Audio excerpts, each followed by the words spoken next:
Pasok tayo dito from Tanay Highland. Ayan. Ito yung Marilaki Highway papuntang Antipolo.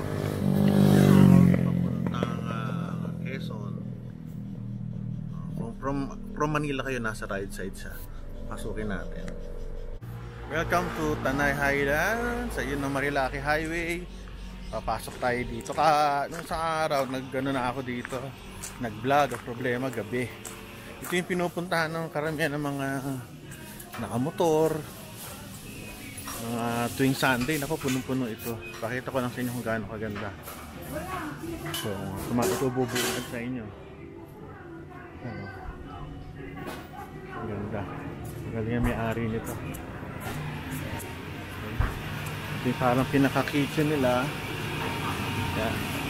Tanay Highland Cafe. May mga drinks dito. Mga cakes, cookies. Alak meron. Silang luluto. Hello!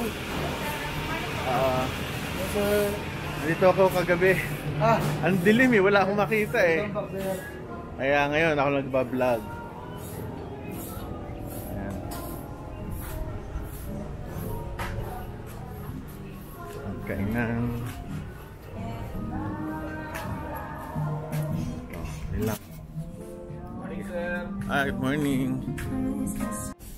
Ito yung mga puno. May ginagawa pa dito. Likod. Ito makikita nyo sa Tanay Highlands. Mayroon pang mga pine tree. Okay, sunod ayun yung Pililya Windmill. Para ka nagpunta na ng Baguio dito or Tagaytay. Pero mas taas ng Tagaytay dito. Laguna Dibay, ayun. Daming puno. O dyan sa baba, yung damo-damo na yan, pwede kang mag-camping. Ito, paikutan lang natin. Palipat tayo ng drone dito. Ang ganda, no? Yan ang makikita nyo. Ganda ng Tanay. Buti na lang, na-improve to. Paano tayo? Magpipicture muna tayo. Yun na makikita nyo dito sa taas. Sobrang ganda.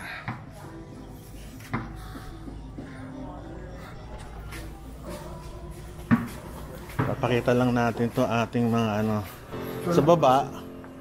Sa baba pwede kayo mag-camping. Andito sa likod ang rate nila. Overnight camping fee 1,000, day camping fee 800. Sarap naman ang pagkain, nakakain kami kagabi dito. Ang mga sandwiches 220,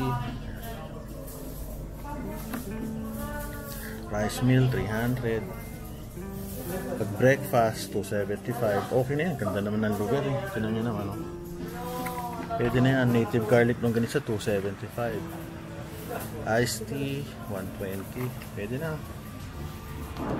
Susulat nyo lang dito kung order at kukunin ng waiter. Kamusta? Sige. Paalam na tayo dito sa Tanay Highlands. Last look, para makita nyo, ma-appreciate nyo kung gaano siya kaganda. Diyan kami kumain kagabi. Napakadaming pagkain na napakasarap. Normally pupunta tayo mga nakamotor. 360 degrees nakamotor yung mga nagta-travel sa Marilaki Highway. At iyon ang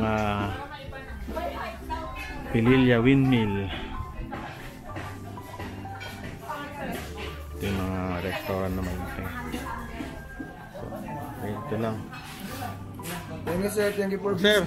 Pa-invite mo naman sila rito. Pogi. Ba't kailangan mga pogi rito? Server? Hindi naman po. Para mga sige, invite mo na sila. Open po kami everyday 6 AM hanggang 8 PM po. Oo. Pag Sunday puno, Yes po. Grabe, Need po magpila sir para po makapasok sa loob. Lagyan ng lamesa yung bubong.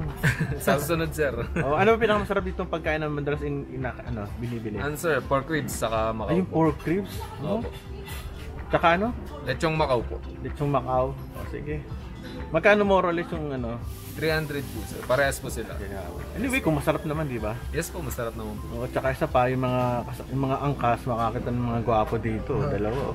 Punta po kayo ng ano dito ng weekdays po para mas ma-enjoy nyo. Oo, ito, wala, ano? Pag marami po kasing tao, medyo ano po eh. Maraming tao, mahirap. Oo, hirap na po. Gawa ng ano po. Medyo maingay. Pagka ganito po ang weekdays, ma-enjoy nyo po yung ano. Siguro, pag ano. Po, yung tanawin din po. Salamat ha, na-impressit ko kahapon ng dilim eh. Okay, sige, salamat. Thank you, sir. Yun lang ang aking pag-vlog.